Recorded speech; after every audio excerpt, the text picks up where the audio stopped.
험준한 산맥, 알몸 돌격, 피 튀기는 고식, 정신의 승리.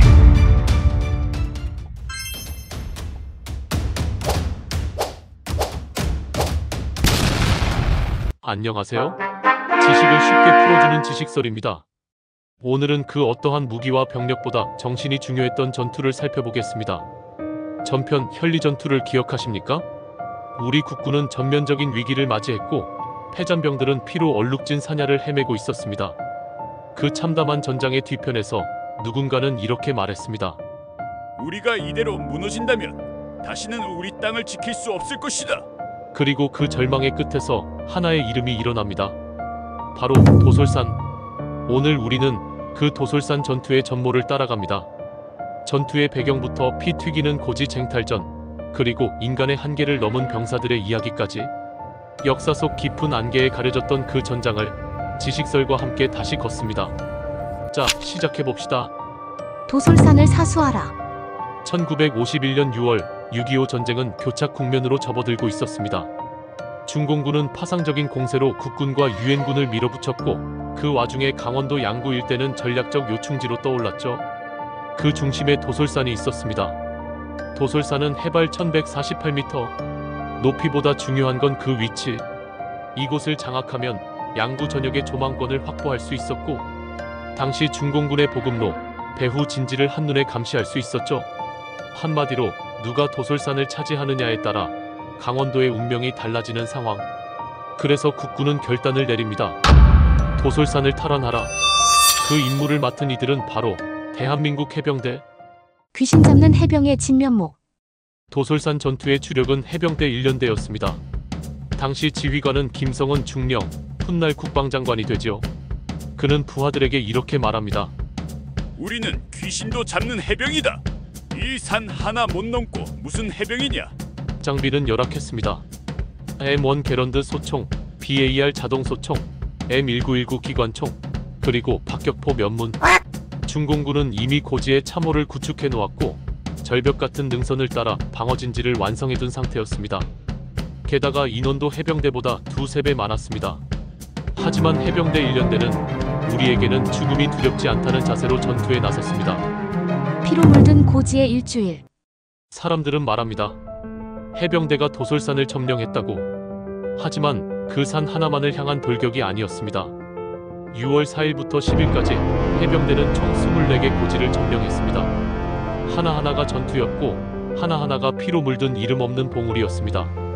903고지, 924고지, 940고지, 1026고지, 1148고지. 이 숫자들은 단순한 좌표가 아닙니다. 그건 누군가의 마지막 순간이었고 또 다른 누군가의 돌격 시작점이었습니다. 도솔산은 그 모든 고지들이 쌓여 이뤄진 피의 피라미드였습니다. 그래서 도솔산 지구 전투라고도 말합니다. 전투는 1951년 6월 4일부터 시작됩니다. 처음에는 중공군의 저항이 예상보다 거셌습니다. 도솔산은 계단식 구조의 고지였기에 하나의 능선을 점령하면 그 위에 또 다른 고지가 기다리고 있었죠. 6월 5일 903고지를 점령하는 데에만 하루가 걸렸습니다. 903고지는 바위와 절벽, 수풀로 뒤덮여 있어서 제대로 된 은폐도 없이 직접 기어 올라가야 했던 난공불락의 봉우리였습니다.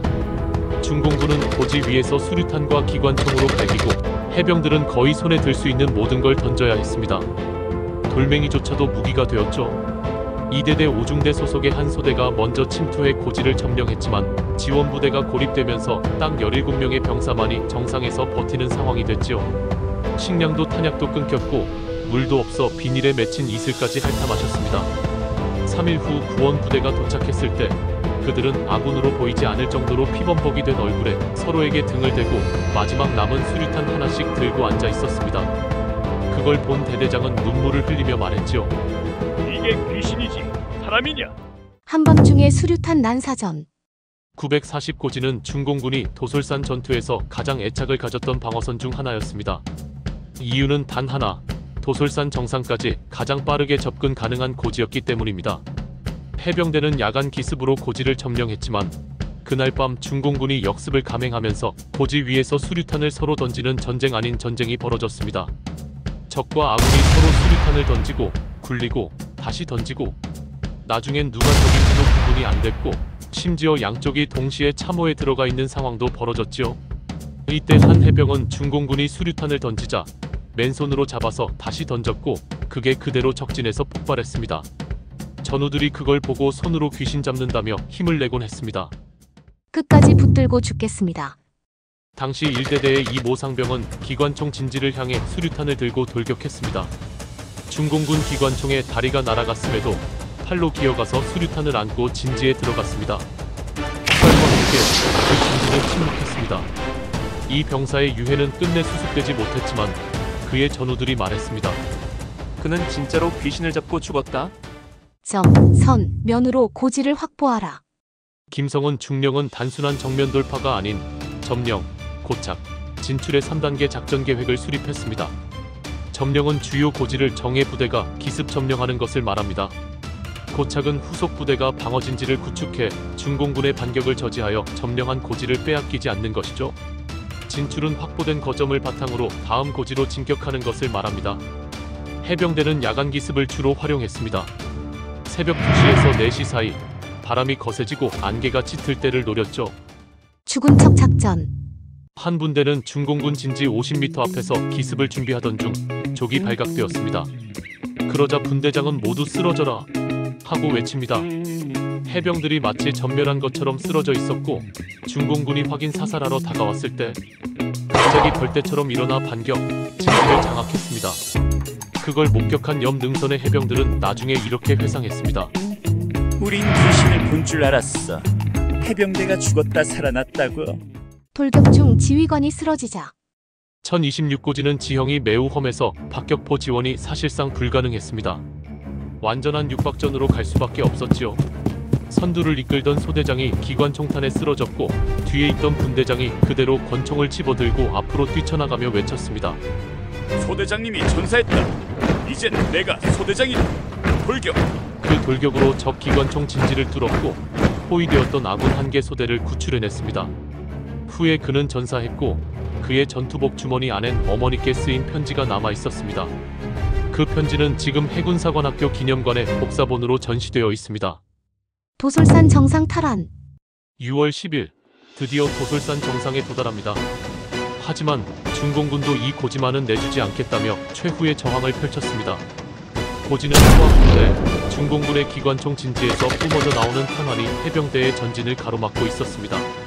잠깐의 정적, 누구도 쉽게 앞으로 나설 수 없던 그 순간 한 병사가 돌연전열 앞으로 걸어 나섭니다.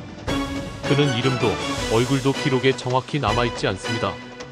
다만 전우들의 기억 속에 남은 그 사람은 상반신 알몸으로 피로 얼룩진 흙먼지를 온몸에 묻힌 채 고지를 향해 고함을 지르며 돌격했다고 전해집니다. 야! 우리가 사람이냐? 우리는 귀신 잡는 해병이다. 사람답게 싸우지 말고 귀신처럼 싸우자. 그는 윗옷을 벗어 던졌고 마치 귀신처럼 호연 가득한 능선을 뛰어 올랐습니다. 그리고 그 뒤를 수십 명의 해병들이 따릅니다. 그 돌격은 단순한 전술이 아닌 정신이었습니다. 화면이 산을 갈랐고 수류탄이 흙을 찢었습니다.